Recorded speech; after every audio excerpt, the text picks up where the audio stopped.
하나님의 말씀 봉독하겠습니다. 이사야 53장 10절에서 12절까지의 말씀입니다. 구약 1033면 어간에 있습니다.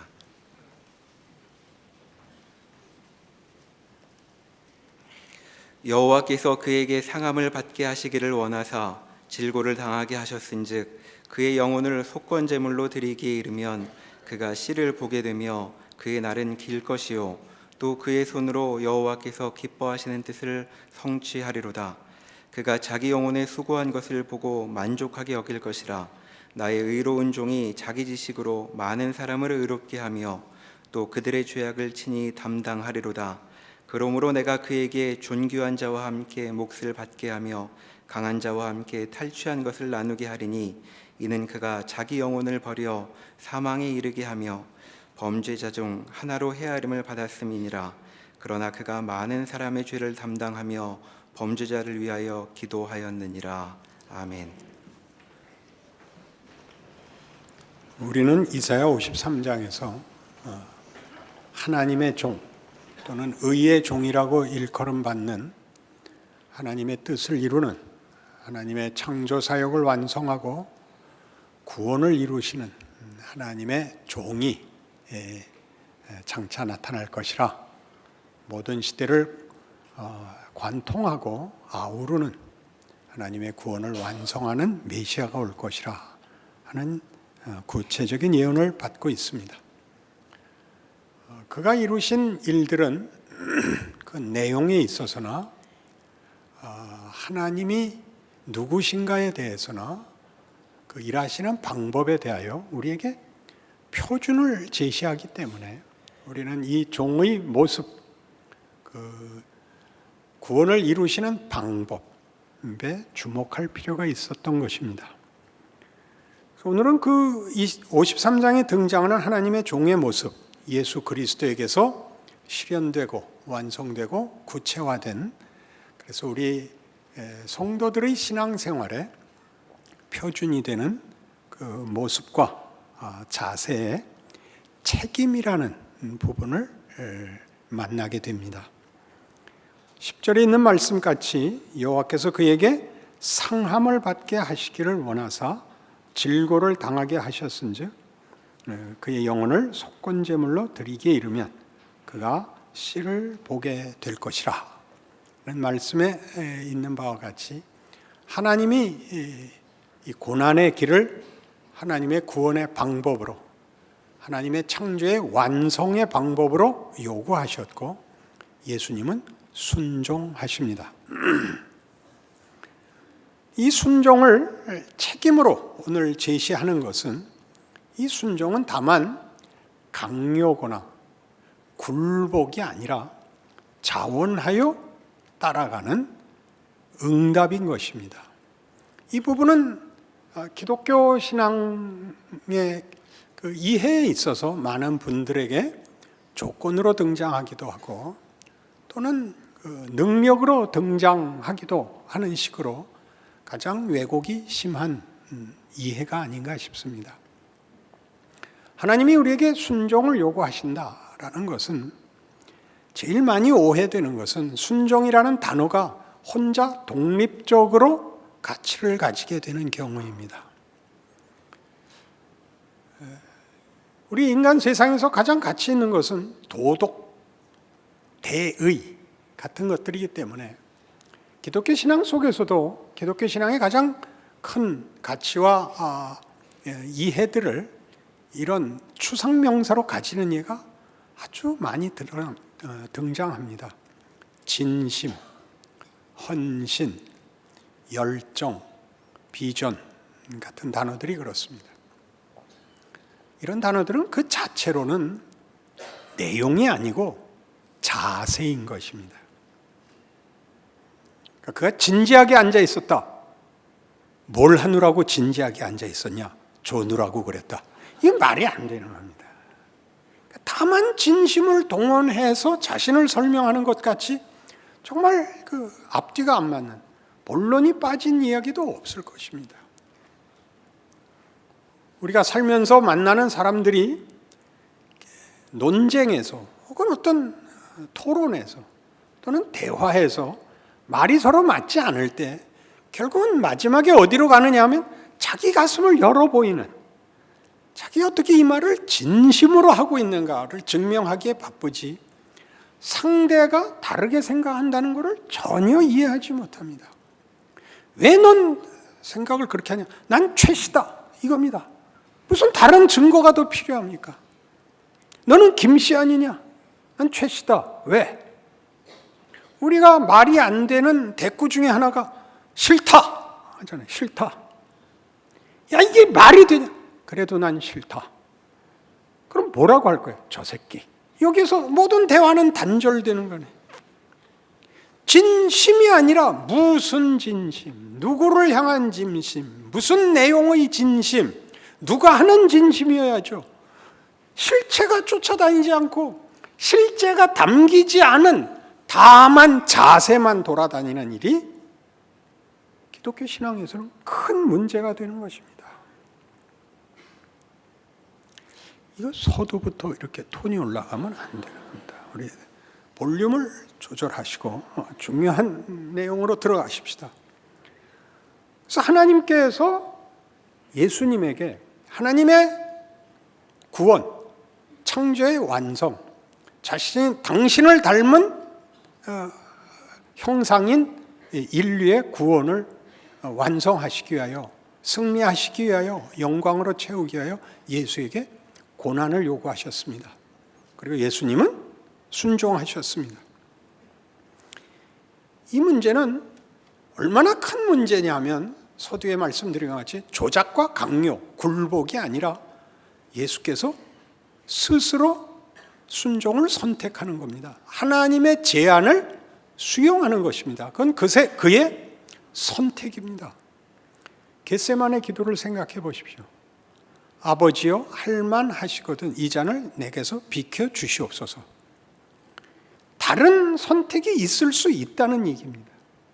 그러나 결론은 이렇게 돌아옵니다. 내 뜻대로 마옵시고 아버지의 뜻대로 하옵소서. 우리는 이것만 흉내냅니다.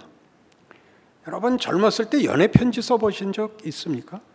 내용은 없고 전부 무슨 어디서 따온 시구절들, 무슨 좋은 말들. 그래서 천리길도 한 걸음부터도 나오고, 한술밥에 배부르랴, 지성이면 감추다. 이게 뭐 때문에 쓴 건지 모를 얘기 같이 사실 우리 한국교회 신자들의 신앙세계는 웃기기 짝이 없습니다. 입을 열면 성경 구절만 튀어나오죠. 할 수 있거든은 무슨 말이냐? 믿는 자에게는 할 수 없는 일이 없느니라. 내게 능력 주시는 자 안에서 내가 모든 것을 할 수 있느니라. 사탄아 물러가라. 이게 도대체 뭘, 지가 짓거리는 게 뭔지, 정황이 뭔지, 역할이 뭔지 험한 말 빼고 아무것도 모르고 이렇게 됐습니다. 예수님께서 이 선택, 많은 선택 속에서 아버지의 뜻으로 자신이 수용하십니다. 조금 더 가볼까요? 잡히시던 밤에 이제 로마 군병들이 와서 그를 잡아갑니다. 베드로가 앞장서서 칼을 빼들어 말고의 귀를 칩니다. 주께서 말리시면서 하신 말씀이 뭐냐면, 시몬아, 내가 지금 아버지께 구하여 12영도 더 되는 천사를 보낼 수 없을 것 같으냐? 내가 구하면, 거기서 말하는 영은 그때 군 단위입니다. 지금으로는 연대입니다. 연대. 3,000명의 군사력의 단위입니다. 그러니까 12영이면 36,000명의 천군 천사를 보낼 수 있습니다. 그러나 그렇게 하면 모든 예언과 모든 약속이 어떻게 성취되겠느냐? 칼을 거두어라. 이렇게 되는 것입니다. 그가 구하면 하나님이 천군 천사를 보내서 그를 보호하시고 다른 식으로 구원하셨을 겁니다.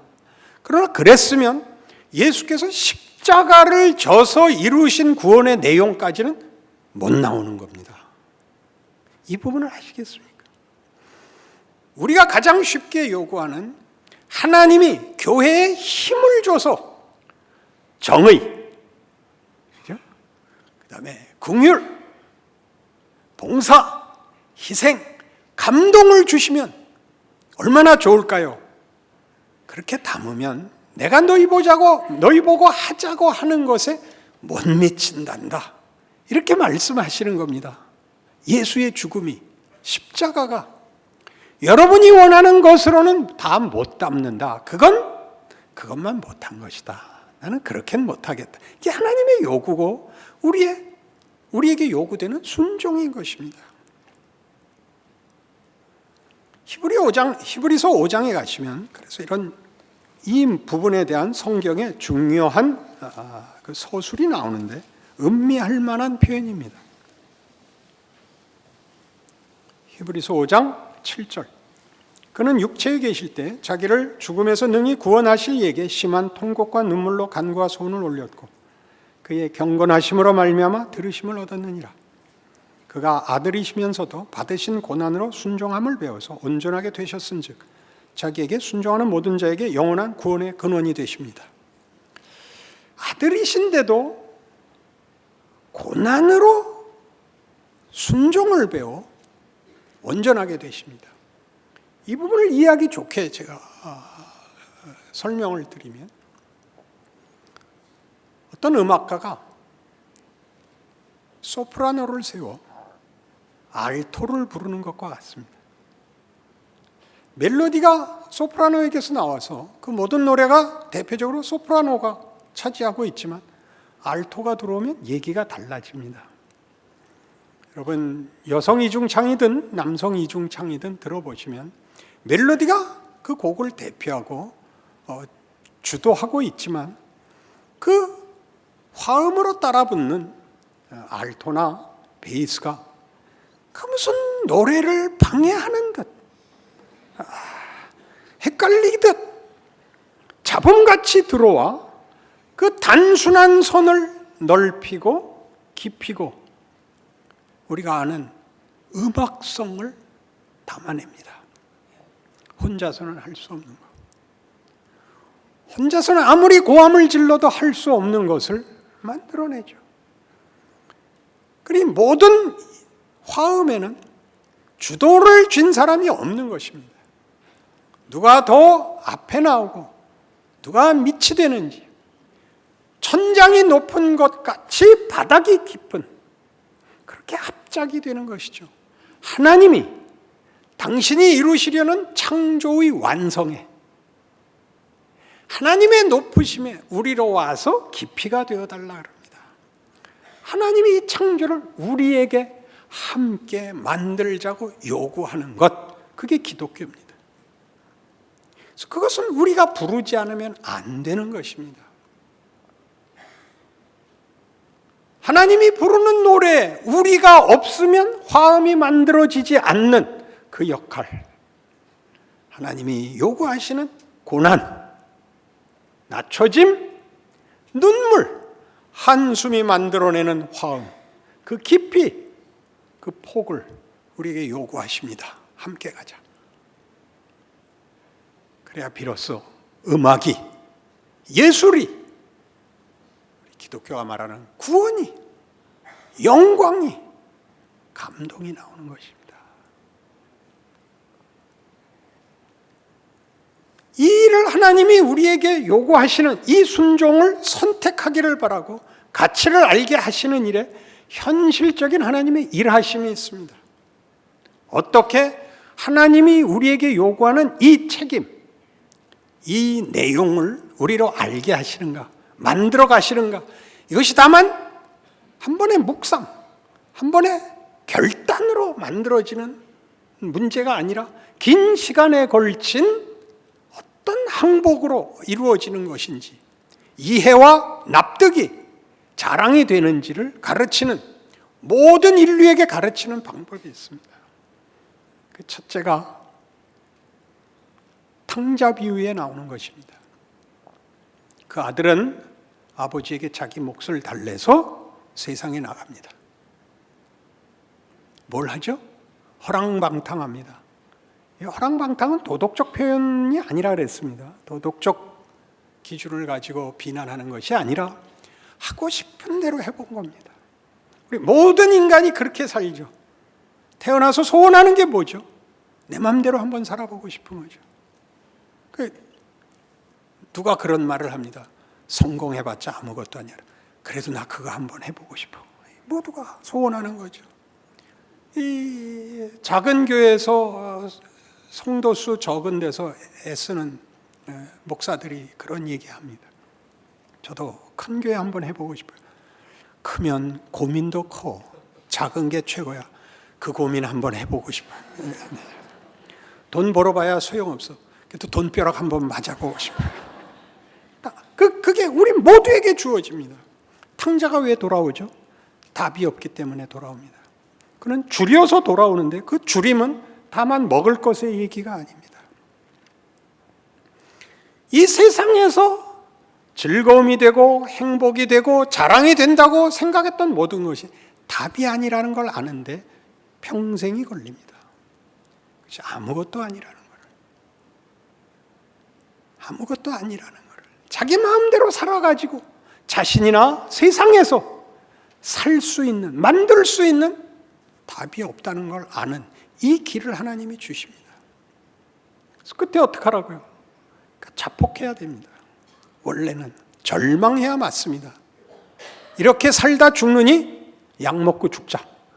저는 존엄사를 주장하는 사람입니다. 이렇게 비참하게 살다가 어느 날 그 사실을 깨닫고 죽을 때나마 치사하지 않겠다를 법으로 인정해 주지 않으면 그게 난 나라라고 생각하지 않습니다. 어디까지가 좋고 어디까지가 진실인지는 각각 실력만큼 알아들으십시오. 늙어서 비실비실하다 죽기도 싫고 더 살아서 원망의 대상이 되거나 실수해서 남에게 상처 주고 살기도 싫습니다. 빨리 죽고 싶습니다. 거기서 돌아서는 그래 아버지 집에는 품꾼도 넉넉했다. 거기만 답이 있다는 걸 비로소 깨우칩니다. 거기에 하나님의 일하심에 보편적 모두에게 공평하게 주시는 기회가 있죠. 그래서 여러분 여기 와 앉아 있는 겁니다. 끊임없이 여기 오면 세상이 줬던 것보다 더 좋은 걸 줄 거라고 생각합니다. 아니요. 이미 줬습니다. 모르고 있죠. 모르고 있습니다. 두 번째는 아브라함의 생애에 나타납니다. 로마서 4장에 나타나는데 17절 기록된 바 내가 너를 많은 민족의 조상으로 세웠다 하심과 같으니 그가 믿은 바 하나님은 죽은 자를 살리시며 없는 것을 있는 것으로 부르시는 이시니라. 아브라함이 바랄 수 없는 중에 바라고 믿었으니 이는 네 후손이 이가 되리라 하신 말씀대로 많은 민족의 조상이 되게 하려 하심이라. 그가 100세나 되어 자기 몸이 죽은 것 같고 사라의 태가 죽은 것 같음을 알고도 믿음이 약하여지지 아니하고 믿음이 없어 하나님의 약속을 의심하지 않고 믿음으로 견고하여 줘서 하나님께 영광을 돌리며 약속하신 것을 또한 능히 이루실 줄을 확신하였느니라. 이렇게 나옵니다. 아브라함은 다르죠. 믿음이 좋죠. 이건 성경의 표현이 우리가 이해하는 것과 다르게 더 깊은 표현을 하고 있어서 그렇게 생각하는 겁니다. 아브라함은 대책이 없었다 그런 뜻입니다. 하나님이 나타나셔서 내 이름을 아브라함에서 아브라함으로 바꾸라고 합니다. 아브라함은 많은 민족의 아비입니다. 근데 그는 애가 없습니다. 애가 있어야 애가 있어야 가문이 이어지는데 무슨 많은 민족의 애비가 될 겁니까? 애가 없는데. 그러니 사람들이 물었겠죠. 당신은 왜 이름을 그따위로 줬는가? 누가 줬는가? 남의 얘기라고요? 여러분에게 세상이 묻습니다. 당신 예수 믿는다며? 그럼요. 예수 믿는데 왜 몰골이 그 꼴인가? 늘 듣는 얘기 아닙니까? 예수는 왜 믿는가? 예수를 믿으면 행복하지. 행복한가? 아니. 늘 묻죠. 복 받는다며? 그럼 받은 게 있는가? 없다. 그럼 도대체 뭘로 견딘 거예요, 아브라함이? 그럼 어떡할 거예요? 아까 얘기한 것 같이 확 죽어버릴 거예요? 답은 그거밖에 없습니다. 속상하고 예수 믿는 거 속상하고 하나님이 답은 주지 않고 세상은 물론 아니고 하나님 믿자고 왔는데 하나님도 속 시원하게 안 해주면 죽어야 맞죠. 죽지 않고 있는 거, 그게 하나님이 붙잡으신 겁니다. 하나님 일하고 있습니다. 이게 뭔가 너 더 생각해봐라. 넌 결국 죽는 거 외에는 성질을 부릴 수 있는 게 없다. 죽을래면 죽어라. 그러나 하루도 살아서 하루도 생각해봐라. 이게 뭔가 생각해봐라. 그리고 네가 돌이켜라. 아브라함은 결국 누가 아이를 주죠? 하나님이 주십니다. 아브라함이 만들지 않고 하나님이 주십니다. 그래서 믿음의 조상이 됩니다. 그러니까 그걸 전부 뒤에 결과로 놓고 보자면 아브라함은 믿음이 좋아서 자식이 없을 때도 아브라함이라고 소리치고 다녔고, 믿음이 좋아서 바랄 수 없는 중에도 늠름무쌍했느니라 라고 평점이 나오는 겁니다. 우리는 지금 우리의 실력으로 평가받지 않고 나중에 여러분의 항복과 기적과 영광과 여러분의 고백들로 평가될 것입니다. 거기 하나님의 일하심이 있습니다. 저를 보십시오. 3년 전부터 제가 훌륭해졌다고 공언하고 다니고 있습니다. 그렇습니까? 안 그렇습니까? 목사님, 뭐가 훌륭해지셨습니까? 난 이제 알겠다. 세상이 구라라는 거 알겠고 기독교 신앙이 어떻게 보상받는지 알겠다. 행복하십니까? 아니다. 근데 뭐가 훌륭해지셨습니까? 기다릴 수 있게 됐다. 결국 하나님이 이긴다는 거, 기다릴 수 있게 됐다. 이것보다 더 좋은 믿음은 없다. 이게 성경이 하고 싶은 얘기죠. 만들고 있습니다. 세 번째 경우는 이겁니다. 야곱입니다.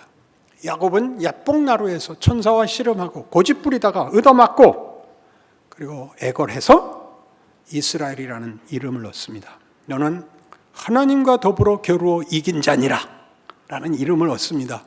어디서 얻죠? 죽음의 문턱에서 얻는 겁니다.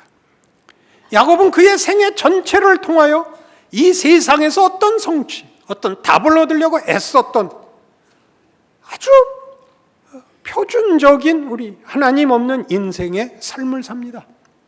형 속이고 아버지 속이고 삼촌 속이고 재산을 끌어모으고 아내도 넷이나 되고, 그건 복인지 벌인지는 모르겠습니다.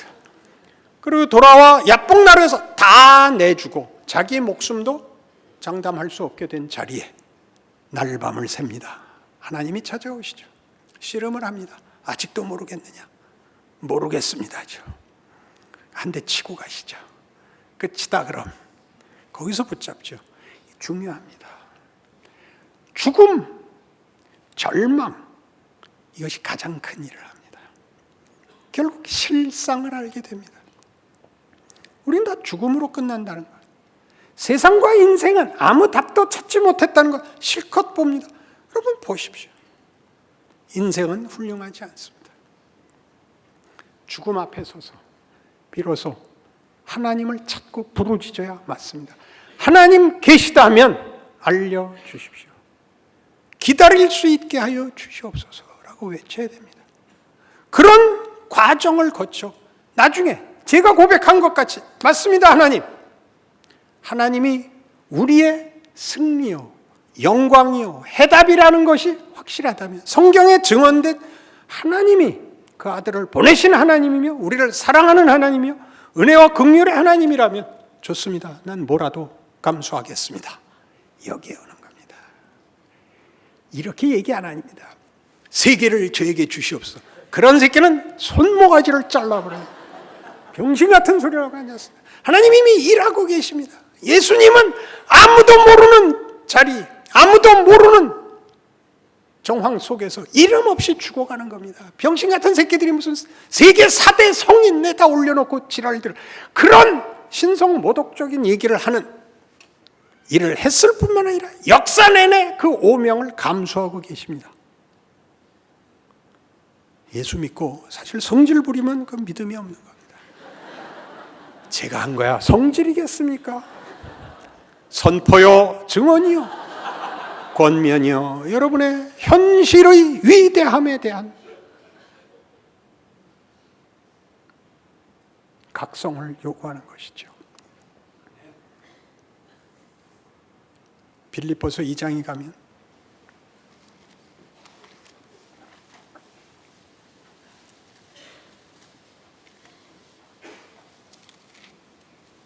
5절 너희 안에 이 마음을 품으라 곧 그리스도 예수의 마음이니 그는 근본 하나님의 본체시나 하나님과 동등됨을 취할 것으로 여기지 아니하시고 오히려 자기를 비워 종의 형체를 가지사 사람들과 같이 되셨고 사람의 모양으로 나타나서 자기를 낮추시고 죽기까지 복종하셨으니 곧 십자가에 죽으심이라.